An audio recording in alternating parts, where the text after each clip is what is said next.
lulus bisa tanpa skripsi, tanpa KKN tuh sempurna, bukan gitu ya. Tapi saya berbagi pengalaman yang tentunya ada banyak lika-likunya juga. Dulu di tahun 2022 itu saya meraih pendanaan PPK Ormawa, program penguatan kapasitas organisasi mahasiswa, dan itu mendapatkan pendanaan sebanyak kurang lebih sekitar 40 juta, teman-teman. Ternyata di sini harus ekstra memahami gitu. Jadi dulu alhamdulillah ketika aku SD itu dapat nilai UN tuh 100 IPA-nya. Jadi kamu terserah kuliah di mana aja, yang penting di Jogja. Fokus gitu ya, jangan semua itu mau dihantam gitu lah istilahnya ya. Jadi aku tuh mau ikut Pilmapres tapi aku takut banget IPK aku turun. Padahal itu tuh gak terjadi loh IPK turun tuh.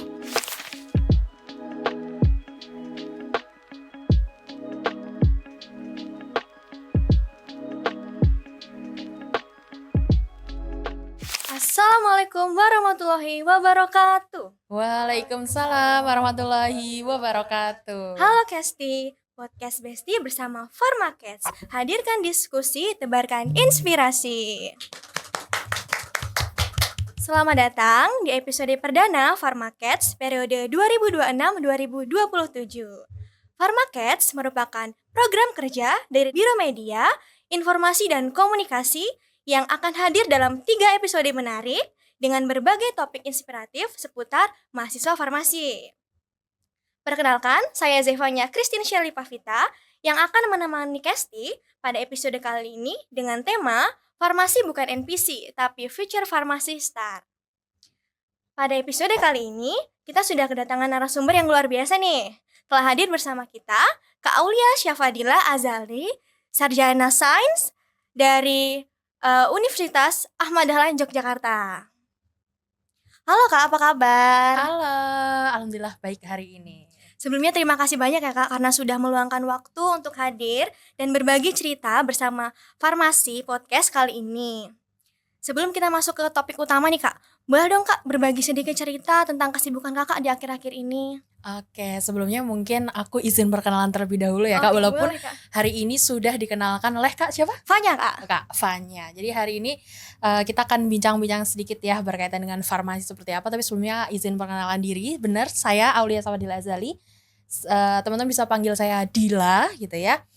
Saya kesempatan hari ini bisa diundang di sini karena saya salah satu mahasiswa magister farmasi di Universitas Ahmad Dahlan, universitas tercinta kita. Oke, ya tadi pertanyaannya berkaitan dengan Kesibukan Kakak akhir-akhir ini Oke. apa? baik. Untuk kesibukan pada akhir-akhir ini, jujur gitu ya. Jujur, saya sedang menyelesaikan tesis saya. Ya, jadi alhamdulillah sekarang kan saya semester 3 ya di Magister Farmasi yang at least itu semester selanjutnya adalah semester 4 yang aku tuh sebenarnya udah bisa dibilang mahasiswa akhir ya guys ya. Dan alhamdulillah untuk akhir-akhir ini saya memang mentargetkan bisa lulus gitu ya di dalam jangka waktu 1,5 tahun saja gitu ya. Idealnya kan 2 tahun ya kalau mahasiswa S2. Nah untuk kali ini saya mentargetkan 1,5 tahun yang insya Allah saya bisa selesai di bulan Agustus atau bulan Juli. Doanya teman-teman. Doanya teman-teman. Ya, Semoga gitu. cepat lulus. Amin. Alhamdulillah. Ya. Mungkin kita juga izin ya Kak bacain sedikit tentang CV Kakak nih. Iya. Kesti, tamu kita kali ini benar-benar paket lengkap nih. Kak Aulia Syafadila Azali merupakan mahasiswa Magister Farmasi Universitas Ahmad Dahlan yang aktif di dunia riset, publikasi, mentoring PKM hingga menjadi pembicara di berbagai forum nasional. Kak Aulia juga merupakan peraih medali emas PIMNAS. Ya. Dan berbagai prestasi akademik lainnya. Sesuai dengan moto hidupnya, flowers take time to bloom, so enjoy the process. Hari ini kita akan ngobrol banyak tentang perjalanan, tantangan, dan tips berkembang sebagai mahasiswa agar tidak sekedar jadi NPC, tapi menjadi versi terbaik dari diri kita. Mungkin kita langsung aja Kak ya, masuk ke pertanyaan seputar CV Kakak nih. Boleh, silakan. Di pertanyaan pertama, pada CV Kakak tertulis bahwa Kakak berhasil lulus tanpa mengikuti KKN dan skripsi karena meraih prestasi di PIMNAS dan Abdidaya. Ya, betul. Boleh dong Kak ceritain bagaimana perjalanan serta proses yang Kakak lalui hingga akhirnya bisa mencapai pencapaian tersebut. Oke, baik. Saya izin memberikan memberikan pengalaman yang tentunya hal ini masih perlu banyak penyelarasan gitu ya. Bukan berarti ketika saya lulus bisa tanpa skripsi, tanpa KKN tuh sempurna, bukan gitu ya. Tapi saya berbagi pengalaman yang tentunya ada banyak lika-likunya juga gitu. Jadi alhamdulillah kalau ditanya tentang kenapa sih Kak kok bisa tanpa KKN gitu ya. Jadi ketika itu masih menjadi mahasiswa S1 gitu ya. At least itu di tahun 2022. Mungkin teman-teman yang melihat di sini masih SMA ya, 2022 ya. Mungkin kakaknya juga Masih ya. SMA Kak. Masih SMA 2022 gitu ya. Masa-masa saya sudah menjadi mahasiswa yang aktif kuliah rapat gitu ya. Ya itu tapi oke lah, itu worth it ya untuk mahasiswa gitu lah. Sehingga teman-teman itu nggak hanya kuliah pulang gitu. Jadi dulu di tahun 2022 itu saya meraih pendanaan PPK Ormawa, program penguatan kapasitas organisasi mahasiswa, dan itu mendapatkan pendanaan sebanyak kurang lebih sekitar 40 juta teman-teman. Jadi ketika itu kami dari tim Ikatan Mahasiswa Muhammadiyah Fakultas Sains dan Teknologi Terapan itu mendapatkan pendanaan, dan kita mengangkat mengenai kampung konservasi Edu Games Jamu Mataram di Kelurahan Pleret gitu. Jadi pengabdian ya, walaupun saya itu tanpa KKN, tapi saya juga melakukan pengabdian melalui PPK Ormawa itu tadi di Kampung Pleret. Sehingga ketika itu saya bersama teman-teman, tim kami ya, ada 15 mahasiswa, itu fokus pengabdian di sana. Dan langsung terjun bersama masyarakat, kita membuat ide augmented reality Edu Games gitu ya. Dimana alhamdulillah ketika itu kita bisa ke Abdidaya Ormawa, ketika itu di IPB. Dan alhamdulillah ketika itu mendapatkan juara harapan 2 gitu, sehingga itu bisa dikonversi gitu lah ya Kak, dikonversi dan diakui secara akademis. Kami satu tim itu mendapatkan konversi tanpa KKN seperti itu. Wah, keren banget nih Kak, menarik banget nih. Berarti prosesnya nggak mudah ya Kak Ya, untuk sampai ke titik itu. Betul. Kakak kan memiliki latar belakang S1 pendidikan biologi. Biologi murni. Ya. Dan saat ini sedang menempuh magister farmasi dengan fokus ke drug development dan komestik. Ya. Apa yang melatar belakangi Kakak memilih keputusan untuk melanjutkan studi di bidang farmasi nih Kak? Oke, siap. Itu banyak sekali yang ditanyakan ya, bahkan kadang VT-VT saya itu yang ada di TikTok banyak pertanyaan, loh kakak ini S1-nya biologi murni tapi kok bisa ke farmasi gitu ya. Nah oke, itu menyambung dengan pertanyaan pertama tadi, kenapa akhirnya tanpa skripsi juga. Kalau tadi kan tanpa KKN ya. Jadi alhamdulillah ketika saya S1 di tahun 2023, kalau yang tadi PPK Ormawa itu kan 2022. Nah di tahun 2023 itu saya mendapatkan pendanaan di PKM Riset Eksakta. Nah Riset Eksakta itu alhamdulillah membawa saya sampai ke Pekan Ilmiah Mahasiswa Nasional atau yang biasa dikenal PIMNAS. Nah PIMNAS itu alhamdulillah ketika itu di tahun 2023 di Unpad Universitas Padjadjaran saya mendapatkan gold medal kategori presentasi gitu ya. Nah ketika itu saya mengangkat tema berkaitan dengan potensi flavonoid ekstrak tanaman sebagai penangkal radikal bebas gitu. Jadi harapannya ketika itu adalah saya tuh bisa loh membuat atau menjadikan ekstrak saya ini menjadi sebuah obat gitu. Makanya kenapa alasan saya bisa masuk di S2 Farmasi UAD itu sebab tujuan saya ya, pengembangan ke depan riset saya adalah ingin membuat ekstrak itu menjadi obat gitulah ya istilahnya. Karena sayang gitu ya ketika saya sudah studi berkaitan dengan ekstrak tapi tidak diterapkan menjadi sebuah obat gitu ya yang bisa sama-sama menangkal radikal bebas paparan asap rokok. Nah sehingga ketika itu saya alhamdulillah bisa terkonversi juga ke skripsi, sehingga ketika itu saya itu tetap menulis skripsi tapi itu hanya copy paste dari laporan kemajuan dan laporan akhir PKM gitu. Dan itu sidangnya itu terbuka, karena kalau di biologi ketika itu sidang skripsi itu semua tertutup. Nah, hanya mahasiswa-mahasiswa tertentu yang mendapatkan privilege gitu lah ya, istilahnya privilege untuk bisa seminar hasil terbuka. Dan saya itu ketika ujian ya seminar terbuka itu tidak ditanya-tanya terkait penelitian saya, karena ketika saya di Unpad, ketika di Pimnas itu saya masih ingat betul gitu ya, saya sudah ditanyai oleh 3 reviewer yang dimana semua reviewer ini adalah profesor-profesor yang ternama lah istilahnya, yang fokus ke bidang-bidangnya gitu. Sehingga saya alhamdulillah ketika seminar hasil pun oleh penguji ya yang berada di UAD itu hanya ditanyakan berkaitan dengan masukan-masukan, saran-saran dan ucapan selamat saja kayak gitu. Jadi kayak sekedar untuk mensukseskan atau memenuhi kebutuhan yudisium seperti itu. Jujur ini keren banget loh Kak. Iya. Saya jadi terinspirasi sih Kak, mau ikut jalan Kakak nih. Harus. Ya. Pasti kan banyak tantangannya nih Kak. Salah satu tantangan terbesar selama Kakak menjalani itu apa sih Kak? Oke, baik. Jadi mungkin ya tantangan terbesar ketika saya menjalani ya, apalagi nih saya sebagai anak biologi yang jadi anak S2 farmasi, itu salah satunya adalah saya memang harus penyesuaian diri gitu. Jadi kayak cara saya belajar gitu ya, mungkin saya dulu ya belajar oh ya udah saya cuman baca-baca artikel sekedar bertanya dan sebagainya seperti itu. Tapi kalau sekarang saya lebih ekstra gitu. Jadi kayak misalnya nih contohnya nih di biologi dulu, saya ya belajar hanya sekedar biologi kesehatan gitu. Biologi kesehatan tuh umum.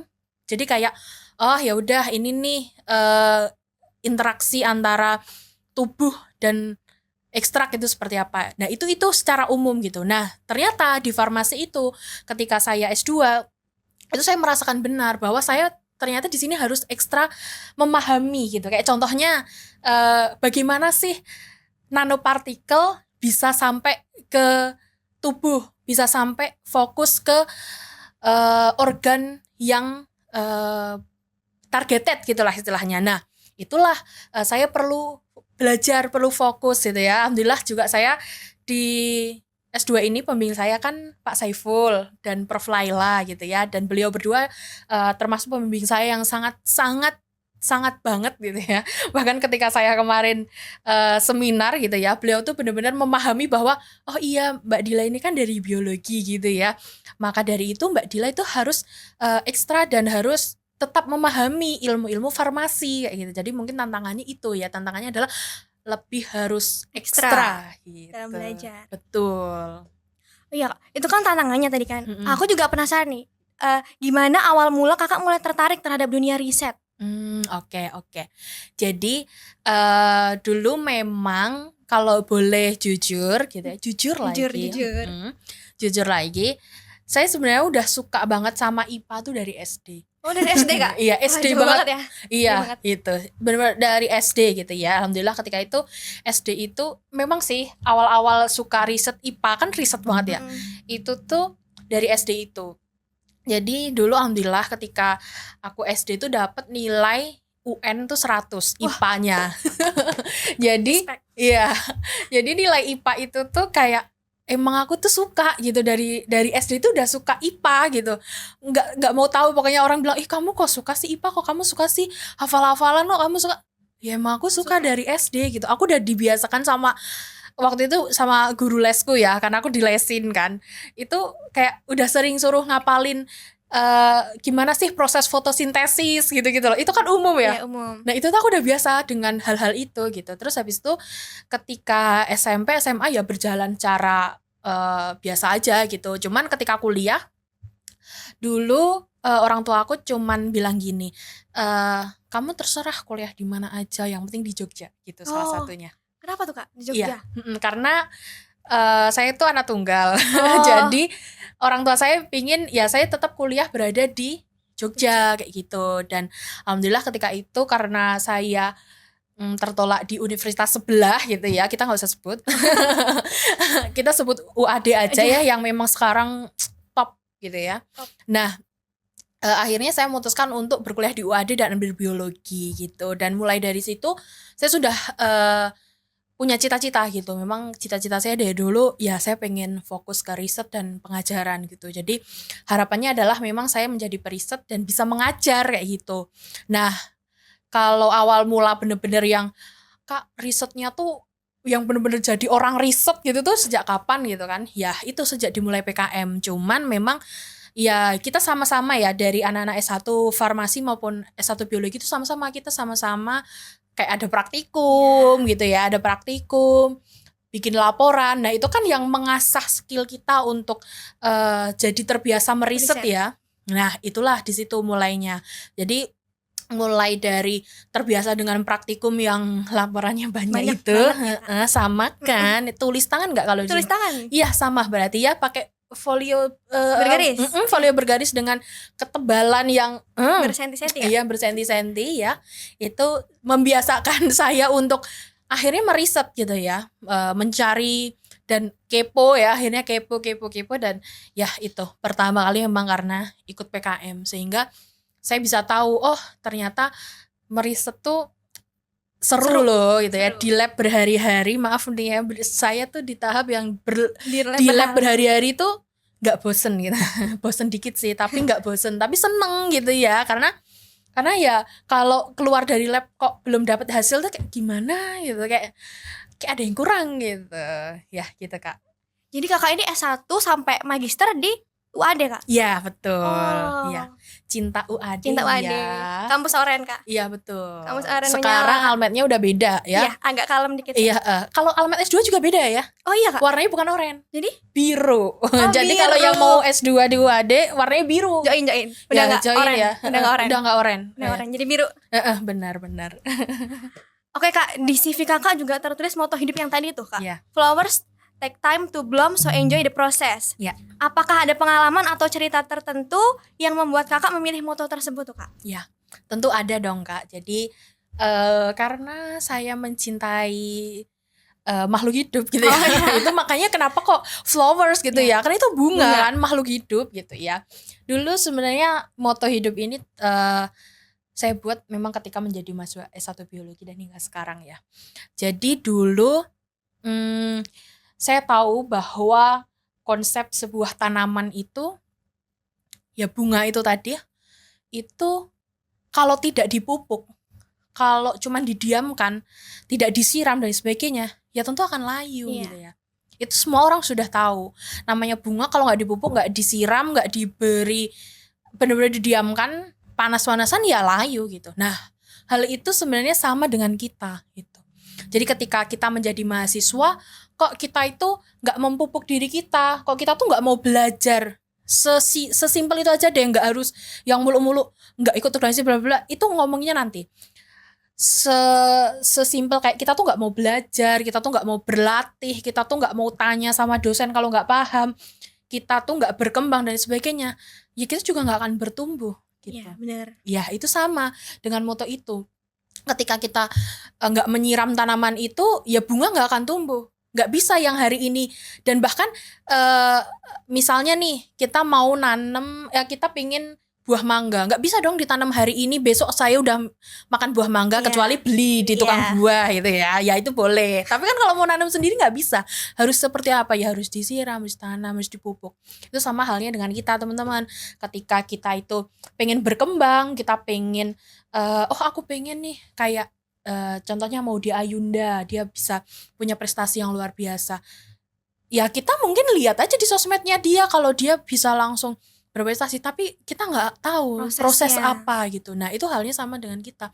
Kalau ini ya mau berkembang ya kita juga harus berproses. Ya itu tadi, bunga butuh waktu untuk mekar gitu. Dan itu benar-benar manfaatkan waktu itu sebaik-baik mungkin gitu. Selama menjadi mahasiswa ya ayo, kalau misalnya mau tahu tentang gimana cara jadi mahasiswa berprestasi, ya tanya sama mahasiswa berprestasi. Contohnya siapa gitu kan. Misalnya saya pengen banget expert di bidang farmakologi. Ya udah, silahkan monggo diskusi dengan dosen-dosen farmakologi gitu kan. Oh saya masih belum paham tentang ini. Ya itu sama gitu. Jadi kita itu mempupuk diri kita gitu, sama dengan halnya bunga gitu. Nah, Kak, kira-kira pupuk apa sih Kak yang bisa diberikan kepada ini bunga yang baru tumbuh nih, baru ditanam nih, Iya, oke, sebagai oke. mahasiswa baru, Iya. sebagai mahasiswa yang baru turun di dunia farmasi? Oke, siap. Jadi tadi ya saya istilahkan dulu kalau pupuk itu banyak gitu ya. Saya dulu mempelajari tentang pengendalian hayati ya ketika di S1 biologi. Itu pengendalian hayati itu banyak banyak banget, kayak pupuk N, P, K. Itu fokusnya kalau N untuk apa, P untuk apa, K untuk apa itu ada sendiri. Nah, kalau untuk mahasiswa baru berarti teman-teman harus sudah paham dulu hal apa sih yang mau dikembangkan. Fokus dulu mau akademik atau non akademik dulu. Kalau mau bisa beriringan ya monggo. Tapi kalau misalnya mau fokus satu persatu, silahkan fokus dulu. Mau yang apa dulu nih? Mau tentang akademik. Akademik sekarang banyak. Akademik tuh fokusnya kemana gitu. Nah, Kak, selanjutnya nih, aku mau tanya, sebagai mahasiswa baru nih, kira-kira pupuk apa sih yang harus ditaburkan nih ke tanaman baru netes ini? Oke, baik. Tadi ya kembali lagi dengan saya pernah belajar tentang pengendalian hayati. Nah, pengendalian hayati itu belajar seperti apa sih pupuk yang perlu dikasih ke tanaman X. Jadi setiap tanaman pun pupuknya berbeda gitu. Contohnya salah satu pupuk yang secara umum tuh N, P, dan K. Bahkan pupuk N itu fokus ke bagian apa. Itu ada P untuk apa, K untuk apa. Itu ada sendiri gitu. Jadi itu sama halnya dengan teman-teman mahasiswa baru atau mahasiswa yang memang mau berkembang di sini. Nah, itu sama halnya ketika misalnya nih, aku jadi mahasiswa baru nih, aku mau fokus kemana dulu. Contohnya ya, yang paling simpel adalah kita bisa membedakan tentang akademik dan non-akademik. Nah, yang pertama contohnya misalnya, Kak, aku mau fokus dulu ke bidang akademik aku mau bikin IPK aku semester 1 tuh 4 gitu misalnya. Ya mau nggak silakan. Berarti apa yang fokus di situ? Ya udah kamu belajar fokus, kalau ada praktikum diperbaiki, pretest tuh ya belajar bener-bener ya. Itu saya tahu banget sih mahasiswa praktikum farmakologi. Praktikum farmakologi kalau udah pretest itu mesti Kak mau pretest dulu gitu. Iya ya kamu belajar dulu deh gitu kan. Oke, terus habis itu misalnya mau akademik yang lain. Kak aku tuh IPK yang penting 3,5 aja gitulah istilahnya gitu ya. Aku mau fokus juga ke PKM, mau fokus ke P2MW atau lain sebagainya. Ya mau nggak silahkan, pupuklah di bidang itu. Fokus gitu ya, jangan semua itu mau dihantam gitu lah istilahnya ya. Jadi silahkan fokus ke situ. Oh ya aku mau fokus PKM, udah silahkan cari mana sih PKM tuh yang gimana gitu, panduannya apa. Aku harus mempersiapkan dalam jangka waktu berapa bulan kayak gitu. Nah, itu bisa pupuk. Atau misalnya yang non akademik, Kak aku tuh suka musik, aku suka nyanyi. Ya silahkan teman-teman join. Contohnya aja hal kecil, contohnya UKM misalnya, join UKM. Bisa join dulu. Aku suka menyanyi contohnya gitu ya. Ya udah, join. Kamu suka menyanyi yang paduan suara atau menyanyi di band? UAD semua sudah ada gitu kan. Ada yang bisa join di UKM Ahda Gitana yang paduan suara atau UKM musik gitu ya gitu. Dan dulu itu saya terapkan di saya Kak. Jadi dulu waktu saya semester 1 ya di UAD itu saya memang jujur saya itu bukan siswa yang dari SMA yang aktif gitu ya, OSIS, pramuka itu enggak. Saya itu justru malah ketika SMA itu sekolah pulang gitu. Sekolah pulang. Iya, itu jujur ya. Paling aktifnya PMR gitu ya. PMR itu kan hanya hari Senin ya menyiapkan untuk upacara. Iya, untuk upacara gitu kan. Itu kan nggak terlalu sibuk. Nah, ketika itu ketika saya kuliah cuman motivasinya gini. Aku nggak bisa lagi kalau kayak S1 dulu karena ini lingkupnya udah kuliah. Aku harus lebih fokus, aku lebih semangat gitu ya gimana aku jadi mahasiswa yang aktif. Dan di situ saya cuman punya skill dulu tuh PMR sama saya ikut paduan suara di sekolah dulu ya waktu sekolah di SMA kan. Nah setelah itu saya memberanikan diri ketika itu apalagi kan saya angkatan COVID ya S1-nya. Itu menyedihkan sekali ya praktikum titrasi melihat secara online. Aduh itu kan nggak gimana gitu ya. Nah ketika itu akhirnya saya memberanikan diri untuk join ke UKM Ahda Gitana paduan suara itu PSM Ahda Gitana. Nah mulai di situ aja saya terus mengembangkan diri ya karena saya merasa dulu fokusnya memang semester 1 tuh di UKM saya. Karena Covid kan, terus akhirnya langsung fokus ke yang lain, contohnya kegiatan-kegiatan akademik lainnya kayak gitu. Ya, gimana sih Kak cara bagi waktu tuh biar antara akademik dan non akademik tetap berjalan seimbang? Oke, baik. Itu pertanyaan yang cukup tricky ya, karena jujur saya dulu juga bukan yang terus mahasiswa bisa mengimbangi semuanya ya, karena saya tuh dulu kalau ngomongin tentang S1 kayaknya pernah semua deh. Apa join UKM pernah, panitia P2K fakultas pernah, P2K pusat pernah, terus apa lagi ya, PPKU pernah, PKM pernah, apa lagi yang belum pernah? Ya, salah Aktif satu yang banget. belum pernah adalah Pilmapres. Dulu Oh. tuh saya sempat insecure guys, itu yang nggak boleh banget kalian lakukan. Jadi saya tuh dulu jeleknya gini, aku tuh mau ikut Pilmapres tapi aku takut banget IPK aku turun. Padahal itu tuh nggak terjadi loh IPK turun tuh. Jadi ketika itu aku tuh kayak kepikiran, gimana ya kalau jadi Pilmapres, jadi Mapres tuh nggak boleh IPK-nya turun gitu kan. Itu tuh kayak negative thinkingku yang nggak mungkin terjadi, tapi aku udah kepikiran gitu. Jadi salah satu penyesalan ketika S1 aku nggak join itu adalah nggak join Pilmapres, udah itu aja. Jadi kayak, kenapa ya dulu aku nggak join ya gitu kan. Kayak padahal IPK turun tuh nggak terjadi di aku gitu loh. Jadi kayak cara menyeimbangkan antara prestasi dan organisasi ya, contohnya ya dengan kesibukan kuliah itu adalah dengan mengatur waktu atau manajemen waktu. Jadi dulu saya itu terbiasa dengan menuliskan di notes kecil gitu ya, kayak aku ada deadline apa gitu, jam berapa tuh aku harus ngapain, jam berapa tuh aku harus ngerjain laporan dan lain sebagainya. Itu semua aku tulis gitu. Dan itu tuh enggak di type atau apa, enggak aku tulis manual gitu, karena supaya aku juga Lebih ingat. ya aku lebih ingat gitu, aku harus ini, apalagi dengan deadline laporan yang banyak banget. Jadi dulu tuh kalau dia bisa bilang ya, kayak aku ikut BEM, aku ikut IMM, aku pernah magang di Hima juga gitu lah. Jadi kayak mungkin ketika itu gitu ya, bisa dibilang mahasiswa yang agak gila gitu, karena semua diikutin guys. Aku juga nggak tahu kenapa sampai sekarang kayak kok aku dulu punya ya energi sebesar itu gitu ya, dengan setiap pagi siang kuliah, terus praktikum, sore malam rapat. Itu kayak ya dulu energi gue emang sebanyak itu gitu. Tapi kalau untuk sekarang enggak deh, kayaknya aku mau fokus dulu nih untuk akademik ya, dan menyelesaikan tesis saya gitu ya. Walaupun sebenarnya sekarang juga agak gila sih, karena saya masih suka ikut lomba gitu. Tapi nggak apa-apa kan Kak? Iya, nggak apa-apa, itu masih worth it ya gitu ya, karena sebagai mahasiswa itu perlu juga untuk mempercantik CV-nya. Ya, nah Kak, kan Kakak tuh kan di S1 waktu Kakak menempuh jenjang S1 kemarin tuh banyak banget tuh Kak ikut organisasi, ikut-ikut lomba dimanapun itu, join UKM dan segala macam yang Kakak bilang tadi. Kakak pernah nggak sih Kak merasa ada momen yang gagal atau kehilangan semangat gitu di dalam menjalani hari-hari Kakak? Oke, baik. Itu pasti ada ya, tapi kayaknya aku agak lupa deh pas apa. Tapi ya coba saya ingat-ingat. Tentu ada lah ya istilahnya. Ya itu pasti tentu ada, karena nggak setiap hari juga saya selalu fit, atau nggak setiap hari. Saya walaupun saya tuh ekstrovert, tapi saya tuh termasuk ekstrovert yang bisa keserap gitu loh. Jadi misalnya nih ketemu sama orang ekstrovert yang sama-sama ekstrovert, tapi aku nggak bisa ngimbangi, itu tuh aku bisa loh jadi orang yang introvert, karena aku terserap energi sama dia, itu bisa gitu.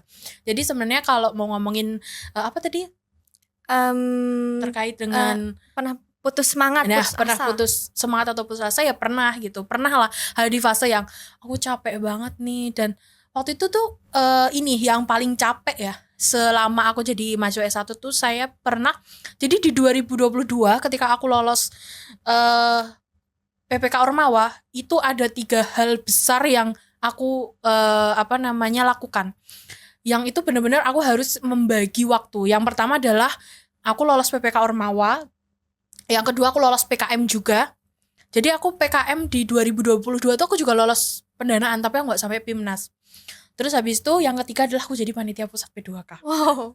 Jadi itu kayak 3 hal yang kayaknya kalau yang sekarang nggak bisa melakukan 3 hal itu bersamaan, karena yang pertama adalah PPK Ormas sama PKM itu nggak boleh bersamaan. Terakhir itu 2023 kalau nggak salah, itu PKM sama PPK Ormawa itu boleh barengan. Jadi 3 hal itu tuh saya lakukan bersamaan. Dan sampai ketika itu waktu aku mau PKP 2 atau penilaian kemajuan PKM itu aku membagi waktu ke P2K pusat gitu. Jadi aku karena waktu itu apalagi si acara guys gitu ya di P2K pusat itu kayaknya itu orang-orang yang gimana sibuk banget gitu, tapi kayak kamu bisa-bisanya nih PKM juga, PPK Ormawa juga gitu kan. Jadi sampai waktu itu tuh aku masih ingat banget gitu ya. Tapi nggak masalah, sekarang juga beliau ini juga masih menjalin hubungan baik dengan saya gitu ya, masih berkomunikasi baik dengan saya.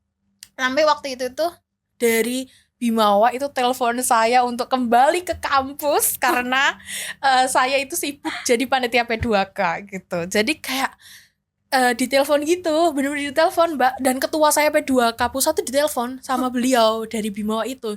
Beliau tuh WA, ini yang namanya Aulia Swadila Azali, ini tuh mau uji PKP 2 loh, di mana gitu kan katanya. Terus udah kan pertama itu yang dihubungi ketua saya, terus habis itu hubungi saya. Terus habis itu saya tuh bilang ke ketua saya, "Mas, saya tuh PKP 2-nya itu masih nanti loh, habis zuhur. Itu masih jam 9 gitu kan. Jadi kenapa kok saya tuh kesini dulu ke waktu itu kan di Amongrogo ya. Itu tuh karena aku bisa membagi gitu loh." Terus kayak dia terus bilang gitu kayak oh yaudah kamu buruan dia bilang ke Bimawa daripada aku yang diteror terus gitu kan. Dan itu real gitu kan. Terus waktu itu terus saya hubungi, "Pak, ngapunten, saya kan masih jam 12 gitu ya, setidaknya nanti sekitar jam 11-an lah saya bisa ke sana kalau misalnya jam 12 gitu kan, sehingga saya masih bisa prepare gitu." Nah itulah mungkin salah satu yang gimana ya, ketika itu memang harus membagi waktu, harus membagi semangat supaya tidak putus asa gitu. Tapi pasti itu pengalaman menarik banget ya Kak, yang tidak terlupakan nih. Bener sampai sekarang gitu ya. Kalau saya masih ingat kayak kalau ketemu beliau yang dari Bimawa itu bener cuman senyum, "Pak, makasih ya Pak dulu saya segitunya," gitu kan. Karena emang kalau sudah di ajang Kemendikti Saintek itu mahasiswa-mahasiswa dari UAD itu benar-benar akan dibimbing dan dibina secara intensif gitulah ya, bener-bener spesifik gitulah, kamu harus ini A B C, kamu harus ikuti gitu. Nah Kak, sesuai dengan tema kita hari ini kan gak sedikit mahasiswa farmasi itu merasakan kehidupannya hanya berputar pada praktikum, pretest, kuliah, deadline, dan sebagainya. Nah, seolah-olah berjalan dengan mode autopilot setiap harinya. Padahal sebenarnya kan setiap mahasiswa tuh memiliki potensi menjadi future pharmacy star, versi mereka masing-masing. Menurut Kakak, apa yang menyebabkan banyak mahasiswa akhirnya kejebak dalam fase yang sering disebut sebagai mode NPC? Oke, baik. Jadi mungkin ya buat teman-teman yang merasa, oh kayaknya aku tuh jadi mahasiswa kok cuman kuliah, praktikum, ngelaprak, kuliah, praktikum, ngelaprak gitu ya. Nah itu mungkin teman-teman harus coba mengeksplor diri gitu. Jadi kira-kira teman-teman tuh minat dan bakatnya tuh di bagian apa gitu. Jadi supaya ketika kuliah tuh nggak pusing gitu loh. Jadi misalnya nih minat bakat aku tuh Kak masih suka nyanyi gitu ya. Contohnya aku juga suka nyanyi guys gitu. Tapi sebenarnya suara aku nggak terlalu bagus banget. Tapi ya pokoknya menyanyi ya, tarik suara gitu kan. Nah ya udah berarti asahlah di bagian itu. Jadi memang ketika kita menjadi mahasiswa itu harus imbang. Imbang dalam hal ini adalah ya kita tetap kuliah, ya kita tetap menjaga IPK yang terbaik gitulah ya. Terus ngerjain laporan, tetap ngerjain laporan, terus kuliah juga tetap kalau ada ujian ya belajar gitu. Tapi dengan cara kita harus mengimbangi apa sih minat bakat kita, apa sih kesukaan kita. Ya boleh kok misalnya kuliah gitu ya, sudah kuliah self reward lah gitulah. Istilahnya mau nonton ya silahkan nonton gitu ya, atau misalnya mau karaoke ya silahkan karaoke gitu. Jadi supaya kita itu menjadi mahasiswa yang nggak suntuk gitu. Bahkan kayaknya sih kebanyakan yang saya pernah temui gitu ya, mahasiswa itu kebanyakan kalau sudah stres tuh kelihatan banget mukanya gitu ya. Pokoknya kalau udah habis praktikum di lantai 3 gitu ya, karena kan kita pakai tangga ya guys ya gitu kan, itu capek gitu kan. Jadi kayaknya saya lihat banget tuh, pokoknya ini kalau lihat agak kusut gitu kayaknya habis praktikum nih. Nah hal apa sih yang harus teman-teman lakukan supaya teman-teman itu tidak monoton gitu ya, istilahnya tidak suntuk nih aku tuh cuman kuliah praktikum gitu kan, di rumah di kos ngelaprak gitu kan. Nah itu adalah dengan cara teman-teman silakan self reward, atau misalnya ya ini self reward itu kan hal-hal yang penting dan ringan gitu. Tapi kalau teman-teman mau yang agak oke lah gitu ya, dan menambah menambah relasi, silahkan join ke organisasi atau join ke dalam komunitas-komunitas gitu. Jadi tentu hal ini adalah sudah ada wadahnya semua gitu. Oke, mungkin kita langsung masuk ke sesi yang ditunggu-tunggu nih Kak, yaitu pertanyaan Sobat Kesti yang telah dikumpulkan melalui Instagram. Kita akan memilih beberapa pertanyaan untuk dibahas di episode kali ini. Langsung ke pertanyaan pertama mungkin Kak. Mengapa masih banyak mahasiswa yang belum menyadari potensi besar yang dimiliki selama masa perkuliahan dan cenderung hanya mengikuti alur? Oke, baik.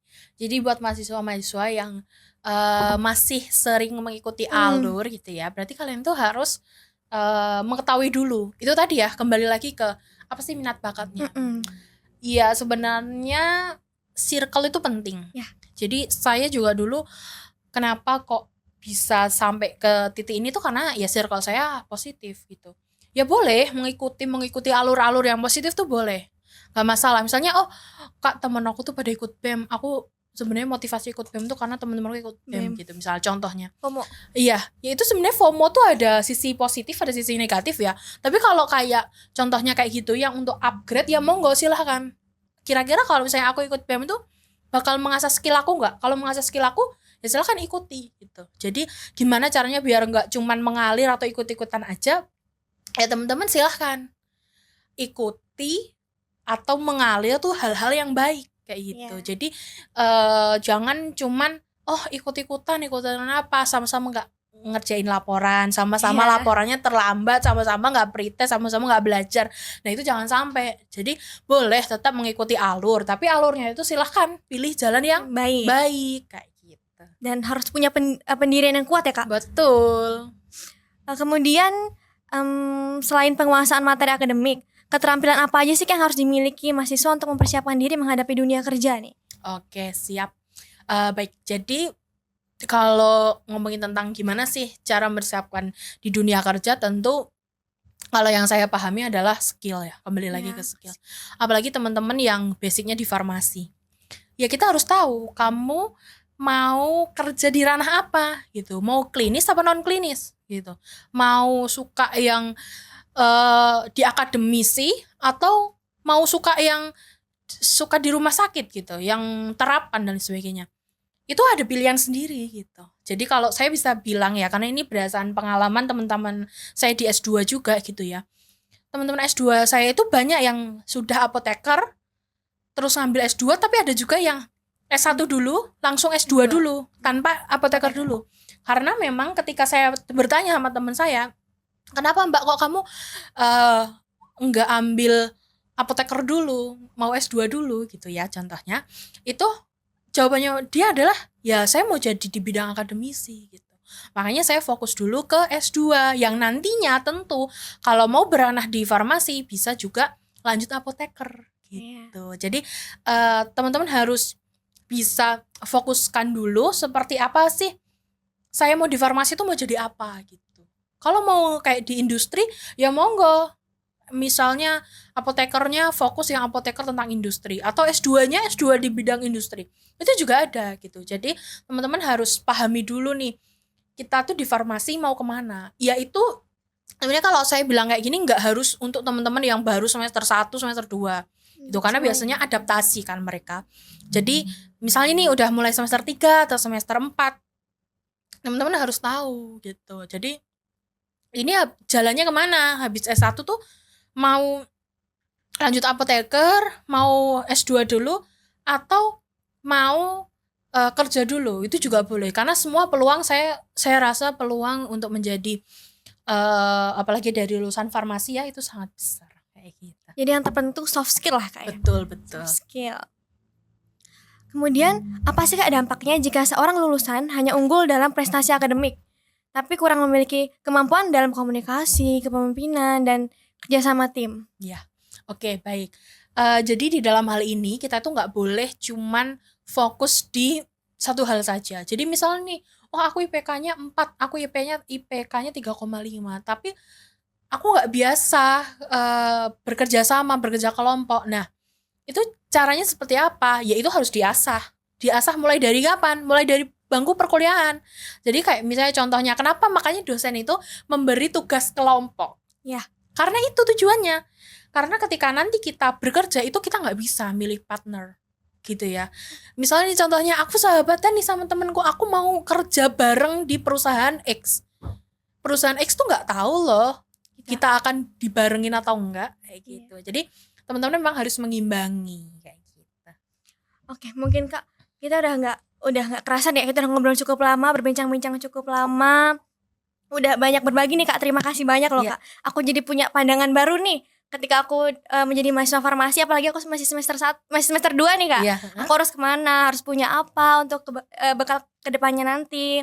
Mungkin aku boleh minta Kakak untuk memberikan closing statement untuk teman-teman Kesti yang di rumah Kak. Oke, baik.